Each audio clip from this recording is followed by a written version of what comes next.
Почитувани, добар ден. До 12 часот Министерството за внатрешни работи нема регистрирано нарушување на јавниот ред и мир во текот на гласањето. Гласањето се одвива мирно. До овој момент регистрирани се 2 случаи со фотографирање на гласачко ливче. Имено во 9 часот и 5 минути на гласачко место во градинката Лале Срничка во општина Аеродром Скопје, председателот на избирачкиот одбор го забележал лицето РД, 36 години од Скопје, како со мобилен телефон го фотографира гласачкото ливче. РД е приведен.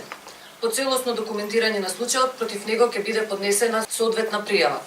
Исто така, во 11 часот и 40 минути на гласачкото место 1515 во село Обршани, општина Кривогаштани, лицето КП од село Обршани со мобилен телефон го фотографирал гласачкото ливче. Од страна на полициски службеници се преземаат мерки за расчистување и на овој случај.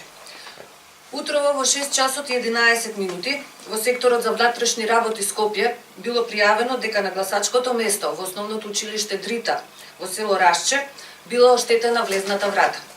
Избирачката комисија констатирала дека нема проблеми со избирачкиот материјал и гласањето започнало во предвиденото време без проблеми. Министерството за внатрешни работи апелира до граѓаните на мирен и достоинствен начин да го искористат своето право на глас. Секој обид за нарушување на изборниот процес ќе компромисно санкциониран. Благодарам.